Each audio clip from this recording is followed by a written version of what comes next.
Welcome back, everybody. Welcome to the Backyard Dude. On today's episode, we're going to be talking about the Volkswagen again. On our previous episode, we talked about the Volkswagen and upgrading of different components like the suspension, the motor. But today we're going to be focusing on the damage that the car sustained during the accident. And let me tell you, it's cold out here today. Whew! It's not quite spring, but let's get into the show.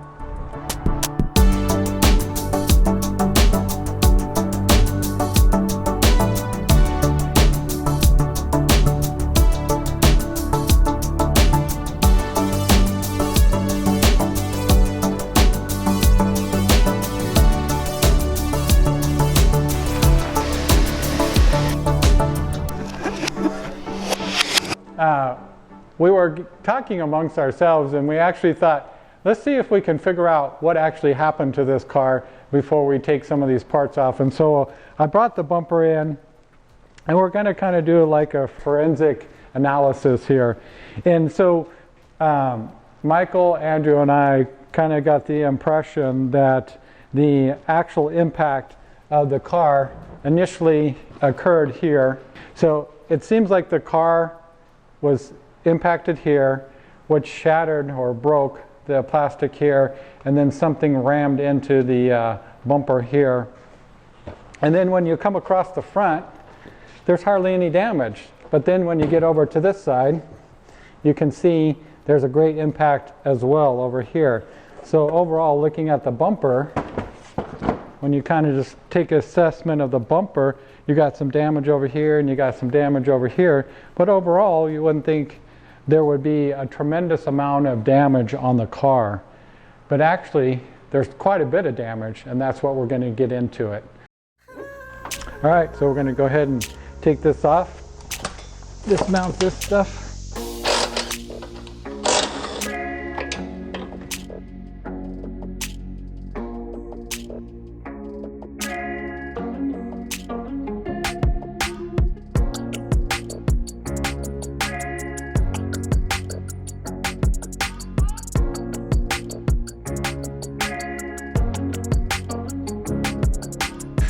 All right, we're about ready to take this baby off.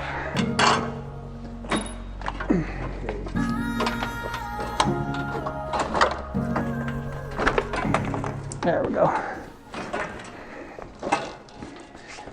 I'll have to pop these connections off, the wire connections. Release.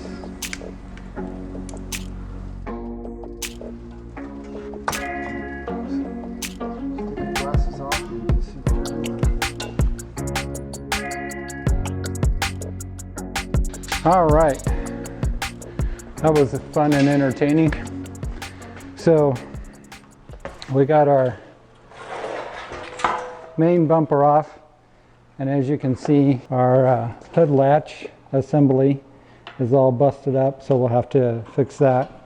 Then we got some major damage over here where this is all bent and cracked. So that's basically why we took this off, because we're going to have to replace this. Now, some of you probably out there would weld this, but our welding skills aren't up to par yet, so we're not going to do that. And then this housing unit that connects the bumper to the radiator housing is all busted too, so that'll have to be replaced. And we've mentioned this is probably a better view of your wiring mechanism for how your air ducts are controlled with this little module right here. So now we're going to get into the next component, kind of assess where the radiator is and what components of the radiator housing are all busted. The radiator actually looks pretty good. Yeah, I think this looks pretty good, but I think the housing's all messed up. Yeah. All messed up. Yeah. Our skirting actually looks in pretty good shape, so we could probably still use this because it fastens to the wheel, whatever you call that, wheel cover, plastic, which it fastens right here. So the bottom, like your rear end, The bottom skirting is actually in pretty good shape.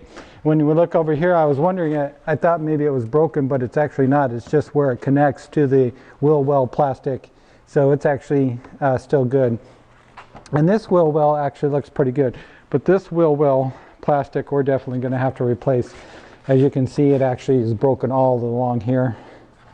So this piece we'll have to replace, but actually the bottom skirting, you'll still be able to use that. So it's good news there. So now we're going to go ahead and tackle our radiator and our cooling system. So actually there's a radiator plus I guess it's considered like the transmission cooler. So, but here you can see this whole bracket system, which is the housing for the radiator, is all busted. We might be able to use, well, I don't know, maybe not be able to use these white clips. They're expensive. And over here you can definitely see this is all just busted off. So we're going to have to disconnect our lines here, be able to pull this out. It actually slides in. There's slides down in these little clips that help support it on both sides, and then you just disconnect your lines, and then transmission fluid cooler comes out, and then you got your radiator, which is behind that with your fan that is connected, and that whole housing is busted. All right, let's get into it.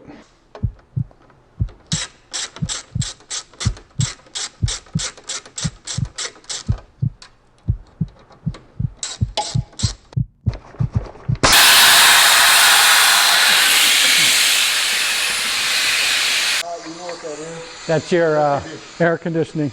Yeah, yeah.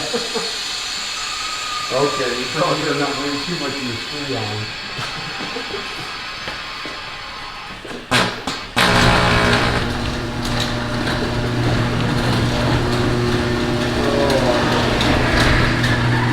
Well, one thing you know, if you didn't damage that, there's no leaks. Now that we got the air conditioning lines off,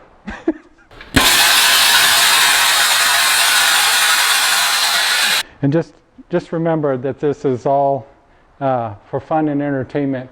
Do not do this at home unless you're a licensed or a professional.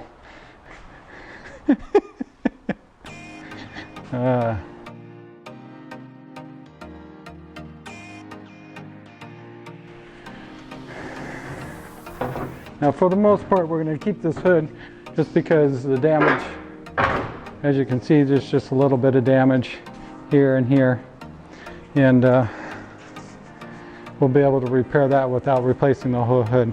It's a lot cheaper. All right, so we're going to be transitioning back over to the main front and taking off our main components of the radiator housing and our supporting brackets. All right, let's get into it. There we go. And we got our 2 sensor. That also works.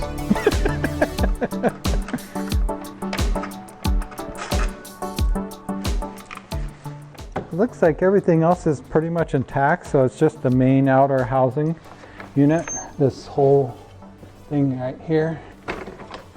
I think the rest of all this is in good shape.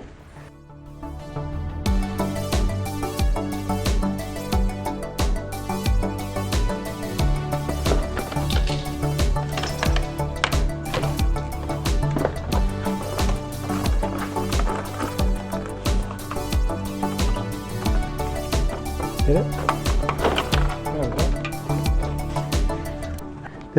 This is just slightly bent out, so we'll have to pound that back in a little bit from when the bumper was mounted to it. That's why you always get a big hammer. Bam! Put it back in alignment. Looks like this is bent pretty good. Buckling took place. Yep, we'll have to straighten that out. Like I said earlier, when you look at the bumper and you see those two side ends where they kind of got beat in, you wouldn't think that all this structural damage would have happened. But that's why You get in here and you inspect the car and try and take as much apart as you can to see where all the damage is. So that way your car is safe when you put it back out on the road. You want to make sure that whether you're welding something back together or you're buying something, a new part, OEM part, you want to make sure your car is safe as possible. You don't want to just put something out there and then have it come back later on where it breaks or comes apart. So wrapping up our assessment of the damage in the front, we've got a pretty good idea of the parts and components that we need to go ahead and order, and we're going to turn it over to Andrew for the parts. Well, hey there. We're going to talk about parts. Let me set you down over here so we can get into it. When it comes to buying parts, you may think that you're fairly limited in your options, but that's actually not true. First of all, you usually can't buy direct from the actual manufacturer, so you're going to have to go through a third party anyway, be it a dealership or a parts outlet. And just as when buying a car from a dealership, the prices that you see are going to vary quite considerably at times. I'm actually on the parts.vw website. Let's go into just say the bumper cover. We can see the MSRP on it's $563.33. If I were to jump into here, so this is going to be exactly MSRP if I went with this dealership. But of course the thing with that is you'll either have to pick it up or you can get it shipped. So you will need to take that into consideration. Your local dealership might cost more, but you may not have to pay for shipping. So for example, let's see, so it's going to cost $32.95 apparently to ship. So I'm not sure that I actually trust that amount because that seems pretty low. If it seems like it's too good, definitely follow up and make sure that that information is correct. So let's look at one of the other dealerships. Okay, so here, see, it's $507, so it's actually going to be a 10% discount. Let's see what it would cost to ship it. $43. So even after shipping, that would still be saving a few dollars. We're going to go away from the Volkswagen site and see if we can save a little bit more shopping elsewhere, but that kind of gets you a good starting point. Here we have Volkswagen parts counter. There's that MSRP of $563.33, but their price is set at $368.42. So saving almost $200 on it, but let's go ahead and add it into our cart.